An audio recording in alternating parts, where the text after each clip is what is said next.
Tippendales, it is the final Saturday of December. And you know what that means. And by that, no, you don't, because we've never done this before. Welcome to the very first Daily Tips that may or may not help you guest tip interview. Every Wednesday this month, you heard from Edward Miskie, and now we are inviting him to your ears and to your screens if you are watching us on the YouTube to hear a little bit more about Edward, who he is, what brought him to the podcast, and tips and tricks he learned along the way of all the things that make him him. Please follow us at Daily Tips Pod everywhere. Please follow Edward Miskie everywhere at the links in our show notes. And without further ado, Edward Miskie, thank you for joining us for the month of December. How are you? Oh my god, hi. I'm so great. Let's get some noise for the dress. I'm wearing my little beach shirt because I just got back from Puerto Rico. Hey. Yeah, you did. Hey. First PTO vacation I've ever had in my whole life. I've never taken a vacation in my whole life ever because theater is miserable and you're not allowed to take vacation ever. And when you do, it's coming straight out of your pocket. Well, so Edward, are you telling me therefore that you got a theater job with PTO? No, ma'am. I left theater entirely. Oh! I mean, you knew this. The audience didn't. So you can, Yeah. I love your surprise face. But yes, I did because I wanted to make adult money and PTO was a part of that and it has changed my life. And Puerto Rico was my entry into using my PTO because my VP of finance yelled at me for not using it yet. Well, Edward, we're gonna back up a little bit and say, like, who are you? Where are you from? What's your deal? That's a big question. Who are you? Where are you from? Is where we're gonna start. Okay, great. What's my deal? I don't know if I can answer that. I don't know what my deal is. I am from the central Pennsylvania area. I have been in New York for almost 20 years. This upcoming June will be 20 years, which is crazy to me. Congrats. Whoa, how am I still alive? I don't know. Somehow I made it. This is what making it looks like, kids. And based on our previous conversation, you moved to New York for theater? I did, yeah. Well, at kind of both. I wanted to be, I guess, what later became Lady Gaga, but she was not on the scene when I got here. I'm that old. And I did the whole downtown club thing and it was miserable and horrible and you got treated miserably and horribly. And so I just started auditioning for theater because at least it was a little more honest, which is LOL in hindsight. But you show up to an audition and you might get seen and you do get to sing and then you might be considered for a job. But like there is an A plus B equals C thing there. Whereas in the other thing, you like have to know a DJ. You go to talk to a DJ, they treat you like crap or they offer you drugs or like it didn't feel good. I tapped out pretty quick on that. So then before we move on, inside that kind of miserable experience, how do you try to get better at it? Right? Like if you look at that experience and you're showing up at downtown clubs, you're talking to DJs, you're talking to promoters, you're figuring out how to get in the door to get space on a stage. How did you refine that skill to get more and more bookings? I didn't get bookings. I left. Right. It was that hard. I mean, the conversation of 20 years ago to now is so different. Like because now I'd just be like, make friends with DJs, make friends with promoters, use your social media. Like that didn't even exist back then. It was MySpace at best. Shout out to MySpace. Shout out to MySpace, man. What's your best tip for where's editing your MySpace profile? I I was drinking a lot in those days. I don't remember. Sure. We all try to block out the MySpace days. Well, just being a late teen in New York alone, there's a lot to block out. So you moved into the theater world, and what was sort of like the entry point there? Were you specifically trying for certain kinds of musicals? I mean, if you didn't come from quote unquote theater on the move in, did you have a sense of like your type, as it were? No, I mean, all of that was trial and error. And unfortunately, I wish I would have shaken this off a little bit sooner because, again, there's that pesky word hindsight. I didn't have a goal. My goal was to get seen, and then my goal was to get a callback, and then eventually my goal was to book a job. And there was one point, probably in my early 20s, where I knew what theaters I could go audition for and get a callback. So I would just go to those because I would have like 100% callback rate because I knew what I was doing for them. But I did not have a single shred of a plan. I just wanted to feel successful. And I think in my early 20s brain, that was getting a callback, booking a job. And I did that a lot for a long time. And I don't think it ever really changed much. Like, certainly as I stumbled along and got older, it became, oh, I only want to do these roles. Oh, I only want to work at this caliber of theater. But unfortunately, I don't think that I was thinking big enough. And it really should have just been like, I am going to go watch this show on Broadway and learn that track and show up doing that track. Well, that sort of brings me to the question of the hour that makes sense on daily tips that may or may not help you. Uh, you have, as we're going to get into in a second, left said industry, or at least taken a step to the left of said industry. But for people who might be newer to the industry or trying to figure stuff out for themselves, do you have any, and I'm going to challenge you because I know you, non-cynical tips and tricks to finding your spot in the theater space? Run. No, I'm totally kidding. I do actually. I have a couple, and I wish that I would have done these things younger. So this is going to sound large and not intuitive to those who are in theater because I know how they're bringing you guys up. But my first one would be, do not be afraid of getting a 9 to 5 job, because guess what? Ooh. The open calls, you do not need to be there. They are not important. I would say get a 9 to 5 job that pays you real actual adult money and figure it out from there, because I promise you that whatever you're going to book, whether it be television or theater, from just doing open calls under that mindset of like, I have to be available all day long, I have to go to auditions day in and day out, none of that is going to do anything for you. Like, yes, you can look at that as like little tiny building blocks of like, oh, well, at this theater I met this person, and then at this theater I met, and my entire friend group is just that, like, just people I met through jobs at theaters I worked at that didn't necessarily matter. Not all of them, but like a good chunk of them. The theaters, not the friends, they all matter. I love them. um So that's one. One is, do not be afraid about getting a 9 to 5, because one of mine, I had 2015. I did this run of like 5 or 6 shows in a row where I was the lead. I was toast, and I came back and I got a desk job. And at that desk job, I wrote a book. And then that is a totally different conversation that has taken on a life of its own and has moved me into a totally different direction. But that desk job paid me a living wage, above a living wage. I was making good money for the time and my age that I could like pay bills and still have some flexibility with cash. Don't let people tell you that you have to wait tables, that you have to bartend, that you have to cater, that you have to do merch at Broadway shows. You don't have to do any of that. Well, Edward Miskie, you already brought up the book, which I was going to bring up. But could we back up a little bit and Of talk course. about the experience that brought you to the book? Oh my God, you mean cancer? Cancer. Cancer. Yeah, I had cancer. And I wrote a book about it. It was a very rare, I won't, it's a mouthful, but it was non-Hodgkin's lymphoma, a type of non-Hodgkin's lymphoma that was very rare and aggressive, and it nearly killed me. I was diagnosed, it first showed up in my body at 24. I was diagnosed at 25, and by the time I was 26, I was cancer-free. And how did it show up and how did you catch it? I had a massive tumor that was very rapidly growing under my left armpit.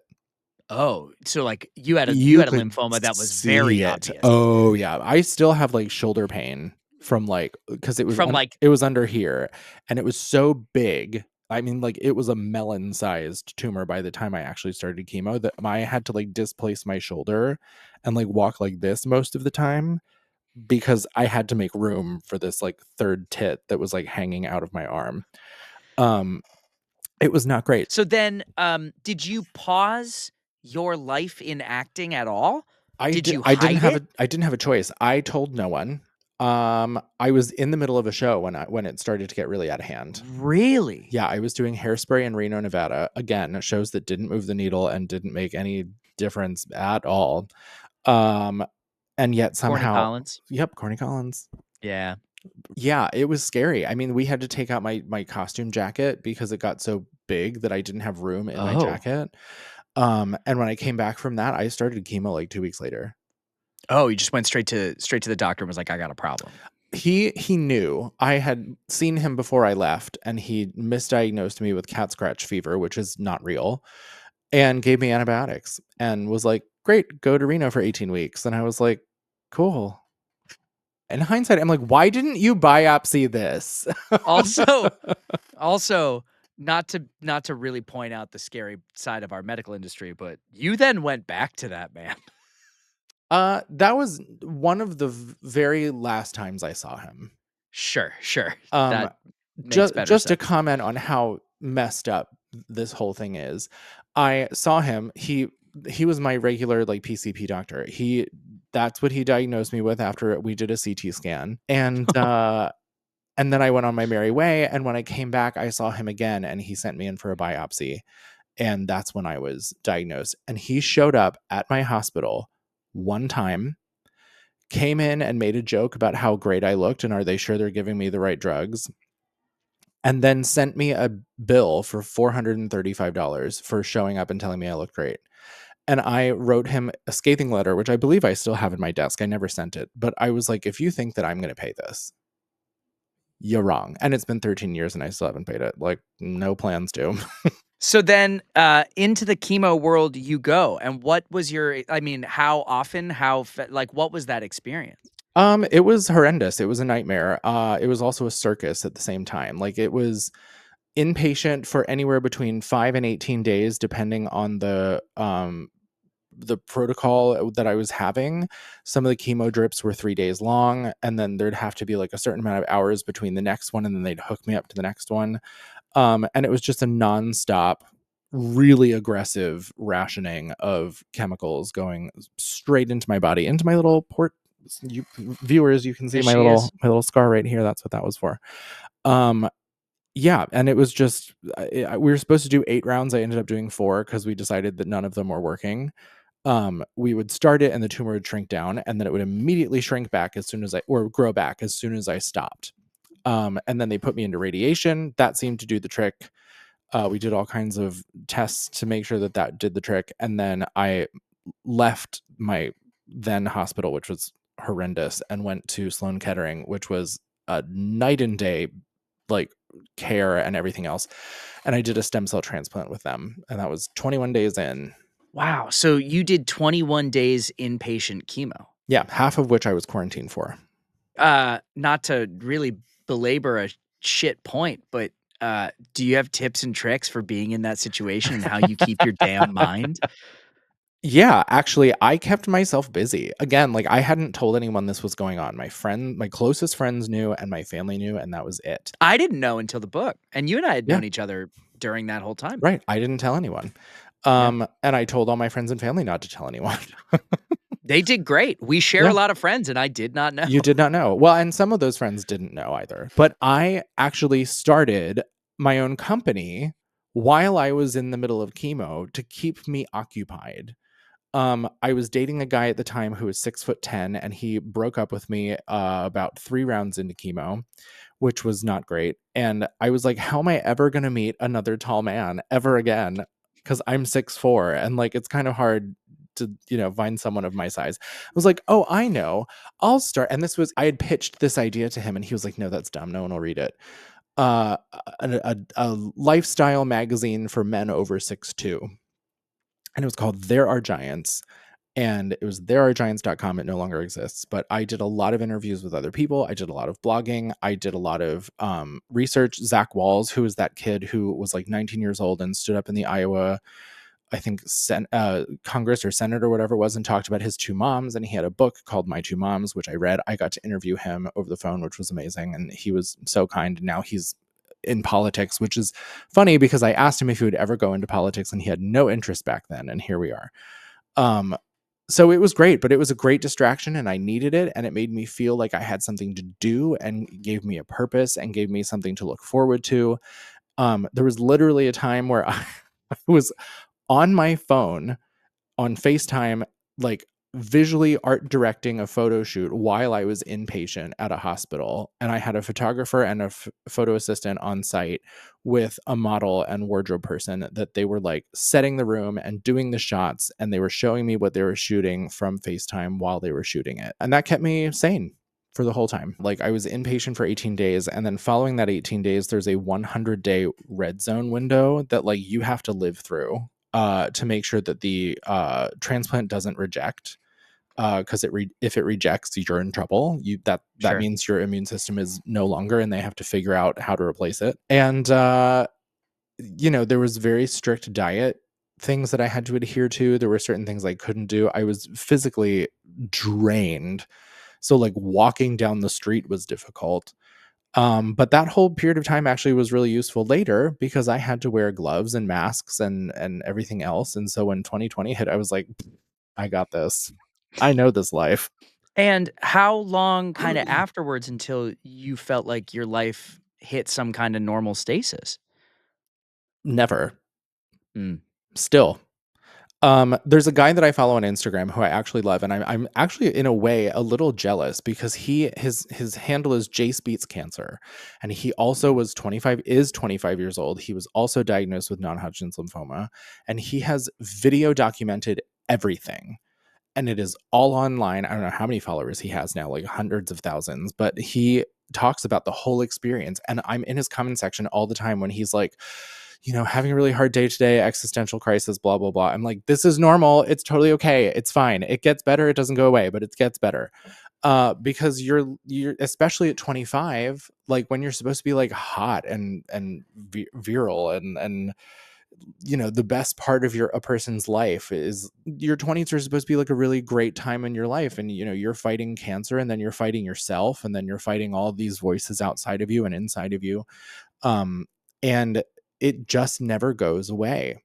Like your life becomes normal again because you've chosen that it is normal, but sure. it never feels that way because you're never ever going to get back the person that you were before, ever. And you just have to kind of come to terms with that. How did you come to terms with that? Did you have any way of really I mean, are you a mantra person? Is it a routine thing? Like, what is your kind of, I need to switch my brain into that mode? I mean, this is not going to be helpful at all, but it was truly the book.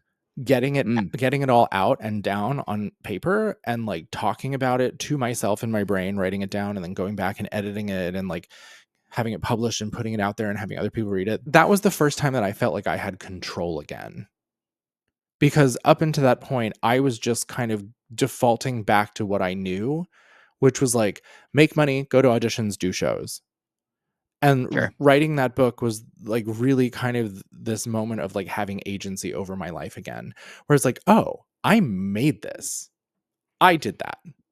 And it was so freeing. And that kind of led me down the path of what I call the purge, where it was like, you don't matter. This thing doesn't matter. None of this crap matters.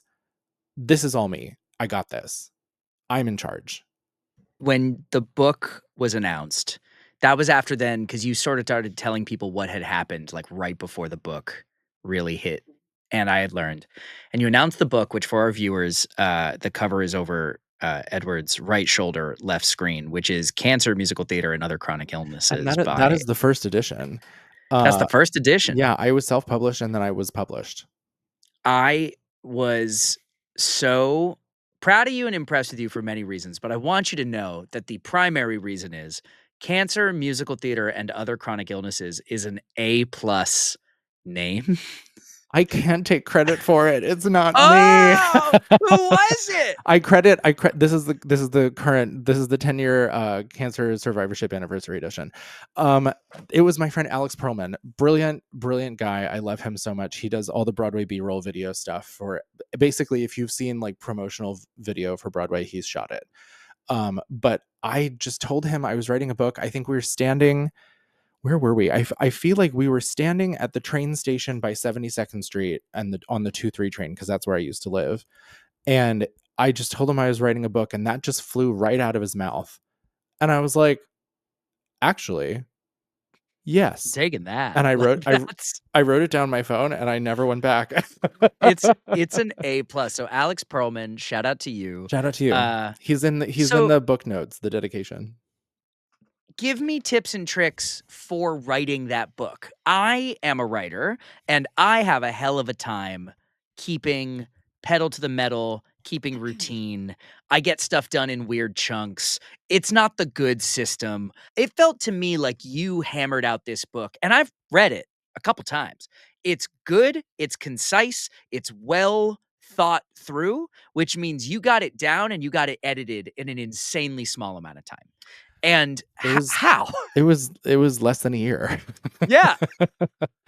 I mean, listen, all things are connected, right? So when I got done with that 2015 year, 6 shows in a year burnout crap, and I got my desk job, I sat at that desk and wrote every single day that I worked. It was like front desk. All I had to do was know everyone's name and be charming and figure out where they're going, and that was it. It's not a difficult job. And in the downtime, of which there was much, I would just write.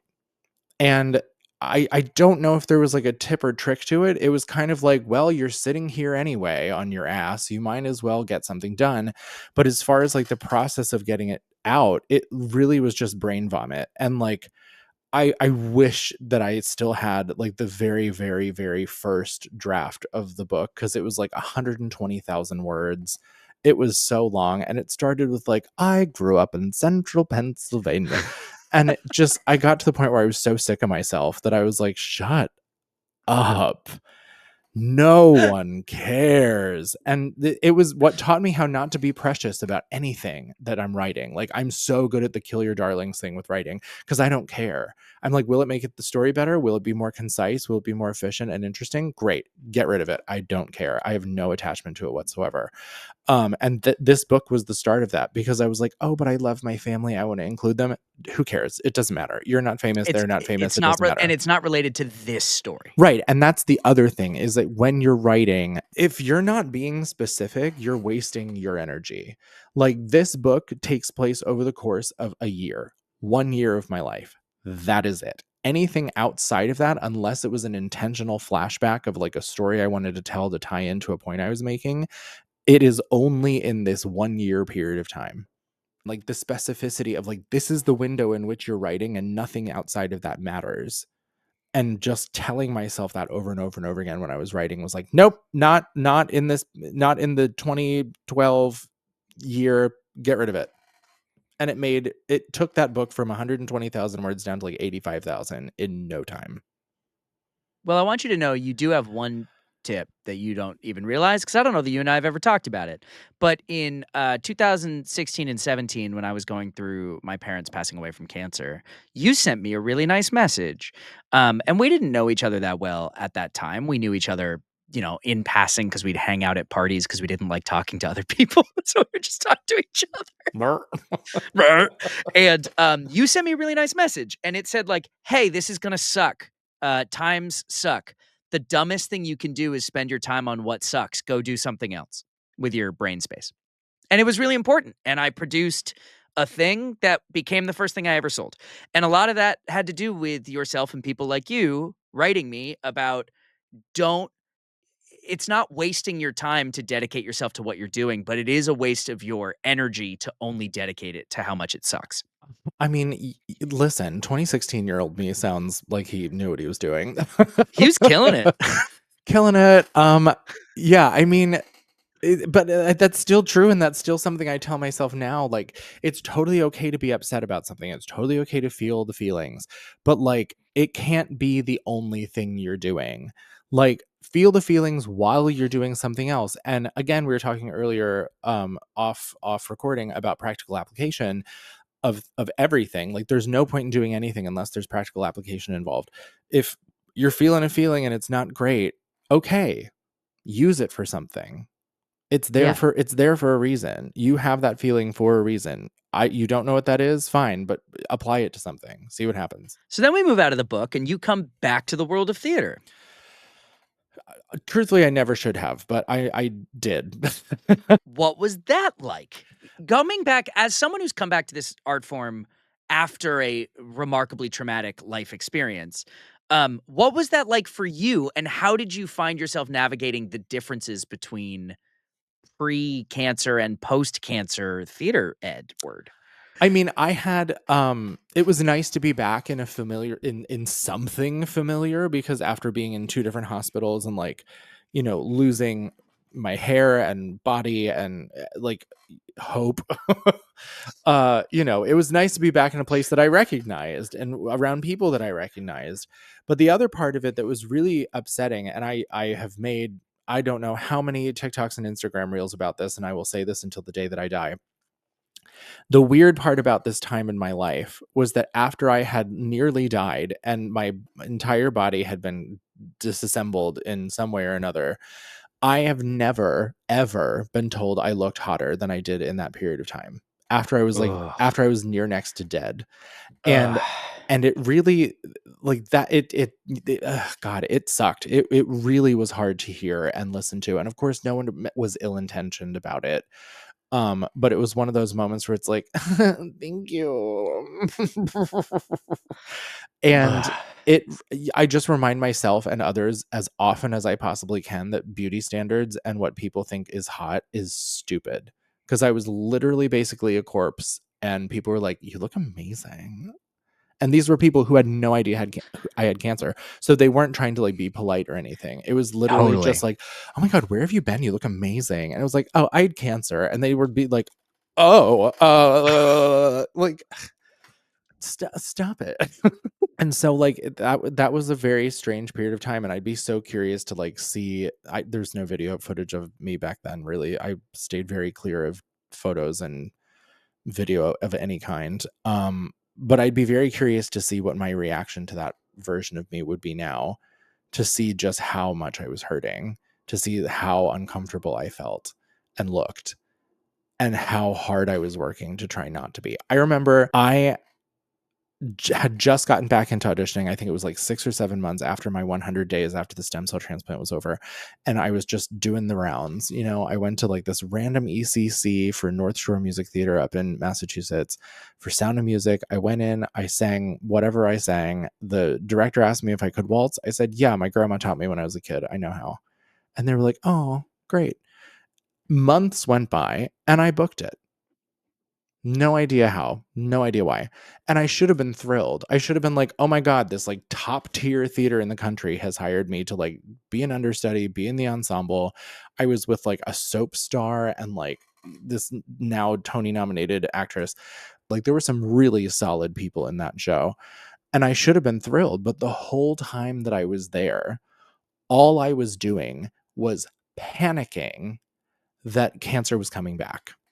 Mm. Every little bump, every bruise, everything. I left rehearsal once to call my mom to have a meltdown. Like, and we were having fun, and that I could like kind of let go of a lot of my worry, but there would be times even in the middle of a show where I would just go sheet white and just be like, I can feel something growing inside of me. And obviously that's not true, but that's what your brain does. And it's this weird like hypochondrian like phantom pain crap that like somehow is living inside of you throughout this whole thing. So I'm gonna fast forward us about 5 years, so to about 2 years ago, if my math is right. Yeah, about. Nailed Look at me it. doing math. I'm like 6 plus You did great. 5 Your eyes minus 2. rolled back in your head to do it, which is very funny. I'm Um, pretty.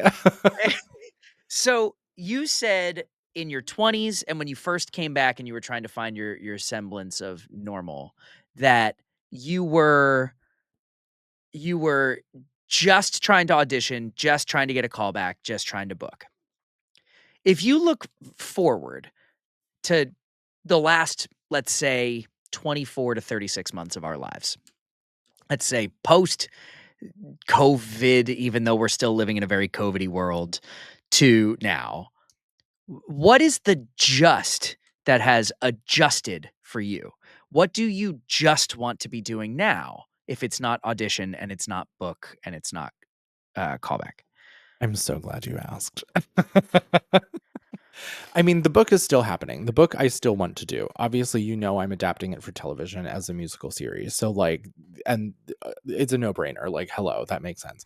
Um, my just is I'm so happy in my job right now. I'm so happy with the stability, with the money I'm making, with the access that it is giving me to the rest of my life by just having this stable job, that I love my team, I love the people I work with. I'm just so happy in that aspect. And I think outside of that, the just is that I'm not interested in auditioning for your fucking project. I don't care. I don't care. I don't want to do it. I don't want to be in a theater thing. I don't want to do anything else unless I want to. My just is that I am just going to work on my projects that I have made, that I like and I believe in, and that is it. What for you has been the hardest part of transitioning from a life as a full-time artist to a life as a full-time 9 to 5? Not hard at all. Not a single thing. Great. Why? I think it is so much easier because I often will refer to like Maslow's hierarchy of needs, where if your food, water, shelter, stability foundation is not covered, the rest of it can't happen. You cannot progress past that part. And I have spent so many years of my life with nothing, with no ability to like have actual money. And I play it off well. People probably don't believe that, but like there have been years where I have had absolutely no money in the bank. Hilarious time for a Hilarious thumbs up time from Apple. for an Apple emoji pop up. There have been absolute that would really I've had no money in the I've had bank. no money in the bank. And now it's Oh, not now doing it. won't do it. Oh, Now won't do it. so Come on, rude. Apple. But yeah, there have been times where there's been absolutely nothing, and I've maxed out like my 8th credit card, and like just things were bad. And that is in the recent past. And so having moved into 9 to 5 world, I don't have to worry about that anymore. I'm locked in. I'm not going anywhere. I don't have to think about any of that. So you know what I can think about? Coming home after work and feeding myself and sitting down at my laptop and writing, or setting up meetings with people that I want to talk to about other projects that I'm working on. Like it has freed up so much brain space, so much worry space that I was panicked about 24/7 all the time. Gone. Completely gone. Completely gone. What have you found is the number one skill that transferred for you from the world of professional artist to the world of professional? I know that I'm not supposed to ask you where you work, so I won't. Please don't. Uh love them, but no. Um I mean, any person who works in entertainment knows what I mean when I say that you just fit in where you need to fit in. And I think the most positive transferable skill is that I know how to talk to these guys. I know how to just be in a 9 to 5 space. I know how to get from point A to point B because of my background in producing and theater. I know how to do like organization. For anyone who's produced, what the spreadsheets and the lists and the email chains and all of that and the calendars and the schedules and all that crap looks like, the logistical nightmares of putting shows together or concerts or whatever have you.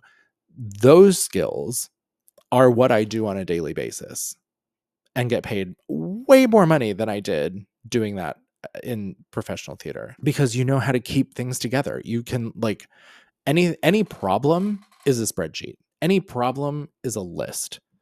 Make one.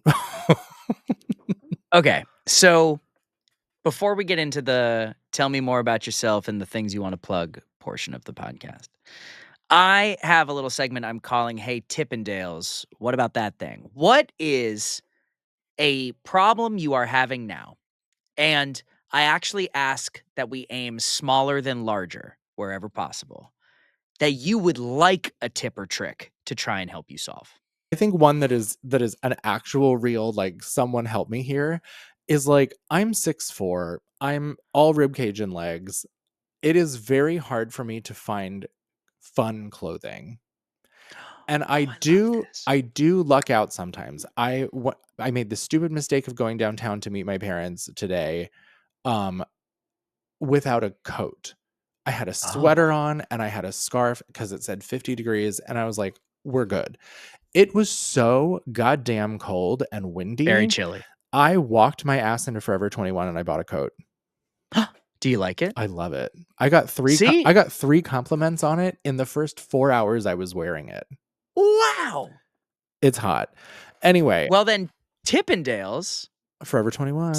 Send us your Edward Miskie how to find clothes as an all-ribbed Cajun legs human being. But let me be more specific, if I may. Yeah. This is Old Navy. This is a cute little shirt. I love it. I want shirts that are like see-through, or I want shirts that are like embroidered and see-through. I want shirts that like are sparkly. And see-through? And see-through. I want pants that are patterned. I want a tuxedo stripe with like a flare. I want fun, flash and trash clothing. And don't tell me ASOS. Does no one say ASOS? I will kill you. I will jump through this microphone. If you just said ASOS, I'm coming for you. Because yeah, anyway, I cannot find fun clothing like that. Please help. I want really fun, fabulous Liberace level clothing. Tippendales, help us out. Edward Miskie, thank you for joining us. Hey, where can the people find you? What you got going on that you can talk about? Where can people find Cancer Musical Theater and Other Chronic Illnesses? Give me the deets. People can find Cancer Musical Theater and Other Chronic Illnesses anywhere where you buy books. That includes Amazon, Walmart, Barnes & Noble, etc. You can also find it, if you're in New York City, at the Drama Bookshop on West 39th Street. Oh, I don't know that I knew that. It's at Drama Bookshop. It is in Drama Bookshop, and they're all signed copies. And so you get my little John Hancock inside the book. I do want to say, to the point of what I am able to talk about, tip for the Tippendales: plot and plan in silence. Not everything is content. Don't give yourself away. There is something to be said about shutting up and working in the shadows. And I know that is counterintuitive with Instagram influencer world, everybody. I have so much going on. No one knows about it. And I cannot wait, because people are going to be like, oh my God, how did you do that? It's like, I've been working on this for years and you didn't know. Not everything is a get ready with me. Not everything is a, hey, look over here. Give it a minute. Plot and plan, make the thing happen, and then go. That's a lovely tip to leave us with. Where can the people find you? You can find me on all social platforms except for X, formerly known as Twitter, at Edward Miskie. That's EDWARDMISKIE. For those of you who can't see it in the lower third chyron right below Edward right now. There it is. Edward, thank you so much for coming and being our very first guest tipper. Thank you for 4 great tips in December. Edward Miskie, thank you so much. We love you dearly. This has been a joy. Love you too. Thank you.